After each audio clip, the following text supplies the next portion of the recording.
오늘 우리에게 주신 하나님의 말씀 베드로후서 1장 10절로 15절 말씀입니다. 생명의 삶가 12월 19일 목요일 말씀 부르심과 택하심을 굳게 하라. 함께 읽겠습니다. 그러므로 형제들아 더욱 힘써 너희 부르심과 택하심을 굳게 하라. 너희가 이것을 행한즉 언제든지 실족하지 아니하리라. 이같이 하면 우리 주 곧 구주 예수 그리스도의 영원한 나라에 들어감을 넉넉히 너희에게 주시리라. 그러므로 너희가 이것을 알고 이미 있는 진리에 서 있으나 내가 항상 너희에게 생각나게 하려 하노라. 내가 이 장막에 있을 동안에 너희를 일깨워 생각나게 함이 옳은 줄로 여기노니 이는 우리 주 예수 그리스도께서 내게 지시하신 것 같이 나도 나의 장막을 벗어날 것이 임박한 줄을 알미라. 내가 힘써 너희로 하여금 내가 떠난 후에라도 어느 때나 이런 것을 생각나게 하려 하노라. 아멘. 베드로 사도의 그 죽음이 임박되어졌음을 암시하는 말씀들이 있어요. 12절부터 15절까지의 말씀이죠. 특별히 14절에서 우리 주 예수 그리스도께서 내게 지시하신 것 같이 나도 나의 장막을 벗어날 것이 임박한 줄을 알미라. 우리 주 예수 그리스도께서 지시하신 것은 무엇일까? 보면 요한복음 21장 18절 이하에 이런 말씀이 있어요. 이때는 예수님이 부활하시고 예수님을 3번 부인했던 베드로와 함께 여러 제자들이 물고기 잡다가 예수님을 만나게 되죠. 그때 예수님께서 네가 나를 사랑하느냐 3번 물으시고 베드로가 그에 따른 대답을 하죠. 주께서 아시나이다. 그러니 너는 내 양을 치라, 내 양을 먹이라, 내 양을 치라 이렇게 말씀하시며 용서하시고 사명을 새롭게 주십니다. 그래서 넌 나를 따르라 이런 말씀 이후에 베드로가 어떠한 삶을 살고 죽게 되어지는지에 대한 말씀을 이렇게 해주시죠. 내가 진실로 진실로 네게 이르노니 내가 젊어서는 스스로 띠띠고 원하는 곳으로 다녔거니와 늙어서는 내 팔을 벌리리니 남이 내게 띠띠우고 원하지 아니하는 곳으로 데려가리라. 이 말씀을 하시면 베드로가 어떠한 죽음으로 하나님께 영광을 돌릴 것을 가리키심이로라. 그러니 그 말씀을 기억하며 내가 이제 이 장막 즉 죽음이 임박했음을 직감하게 되어졌다라고 하면서 순교가 임박한 것을 암시하는 이야기를 해요. 그러면서 이런 얘기를 합니다. 12절과 15절에 그러므로 너희가 이것을 알고 이미 있는 진리에 서 있으나 내가 항상 너희에게 생각나게 하려 하노라. 내가 항상 너희에게 생각나게 하노라. 그리고 15절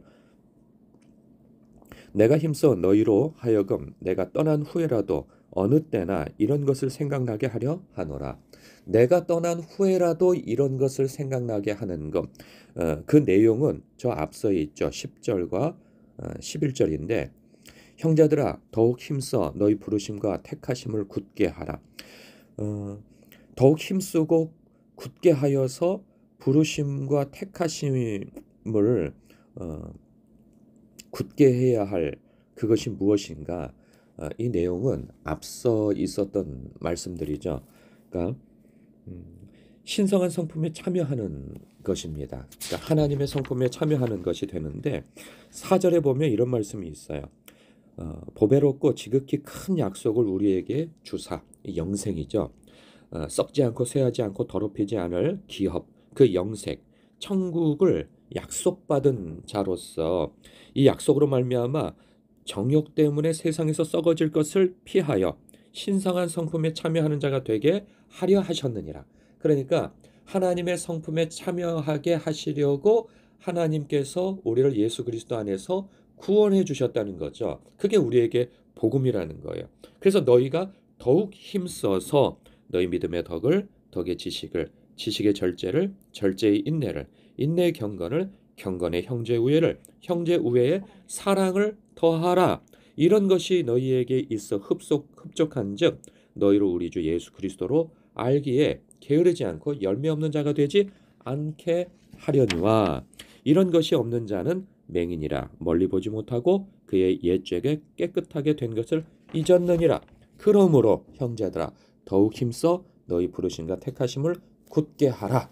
그러니까 하나님의 백성다운 삶, 구원받은 하나님의 자녀다운 삶을 굳게 지키라는 말씀을 하고 있어요. 왜? 앞으로 고난이 있을 것이고 믿음 때문에 갖는 그 고난으로 말미암아 많은 사람들이 예수님을 떠나게 되어지는 그러한 일에 있어서 그런 고난이 있을 것을 대비하여서 또한 2장과 3장에서 보면 이 거짓 선지자들의 미혹이 있을 거라는 거예요. 그런데 지금으로부터 2000년 전 이 초대교회 때 이러한 일이 있었던 것은 오늘날에도 그리고 앞으로도 있을 일이에요. 어, 주님이 오실 때가 임박할수록 이러한 시험의 때가 미혹의 때가 더 극성을 부릴 것이라고 우리 예수님께서 예언하신 바도 있단 말이죠. 그랬을 때 사도 베드로가 그 마음에 영적 높아심에서 내가 너희들에게 이런 유언을 남기고 또 어느 때나 이런 것을 생각나게 하기 위해서 강조하여 말한다 라고 말씀하고 있는 거죠. 그러니 하나님의 백성다운 하나님의 자녀다운 경건하고 거룩한 삶을 살라.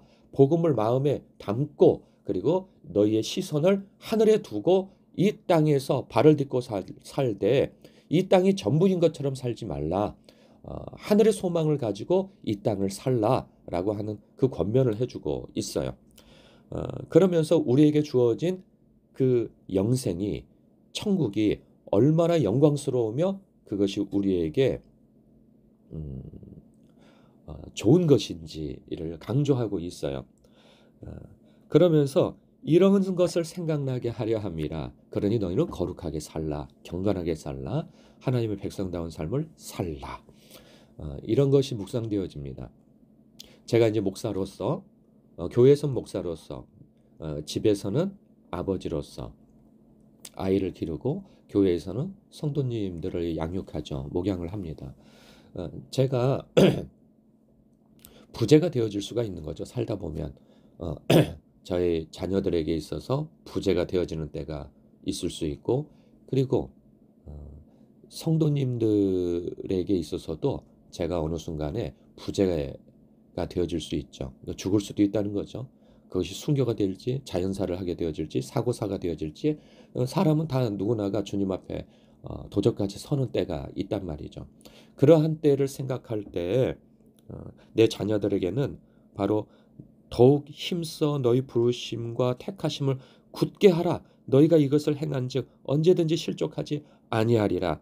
내가 너희가 이것을 알고 이미 있는 진리에 서 있으나 내가 항상 너희에게 생각나게 하려 하노라. 그래서 이것을 강조하노라. 그래서 강조하는 목사가 되고 싶습니다. 그래서 강조하는 아버지가 되고 싶다는 생각이 듭니다. 물론 내 개인이 하나님의 말씀을 받아 이렇게 살 뿐만 아니라 목사로서 성도님들을 이렇게 목양하고 그리고 앞서 있을 혹은 지금 있는 그런 미혹과 고난에 있어서 넉넉히 이길 것은 복음이라는 것. 그리고 복음 안에서 내가 즉 예수 그리스도 안에서 십자가를 통해 하나님께서 우리에게 주신 그 기업이 얼마나 영광스럽고 복된 것인가를 알게 함으로 여러 고난과 이 시험과 미혹을 이겨내라고 하는 그러한 목양과 자녀들을 가르치는 이 영적으로 가르칠 수 있는 그러한 아버지가 되어야 하겠다 하는 묵상을 더욱 갖게 되어집니다. 사도 베드로가 자신의 죽음이 임박한 것을 알고 강조하는 것이 그거라면 또 성령님께서 너의 마지막에 강조해야 할 말이 이것이다 라고 말씀해 주신 것이라고 한다면 목사로서 혹은 아버지로서 강조해야 할 것은 바로 이 복음이라는 생각이 듭니다. 성도 여러분, 오늘도 이 말씀 속에서 더욱 힘써 너희 부르심과 택하심을 굳게 해야 할 그것이 앞서 4절, 5절, 6절, 7절, 8절, 9절에서 강조하는 바임을 여러분 아시고 다시 한번 되돌아가셔서 이 말씀을 묵상함으로 그렇지 내가 우리 주님의 성품에 참여할 자로서 부름받은 자로서 이런 말씀에 입각하여 내가 경건한 삶을 살아야 되겠다. 그리고 내가 나뿐만 아니라 내 자녀들 그리고 다른 연약한 성도들을 위하여서 이것이 강조되어지는 삶을 살아야 되겠다 하는 그런 묵상이 되시길 주님의 이름으로 축복합니다. 아멘. 기도하겠습니다.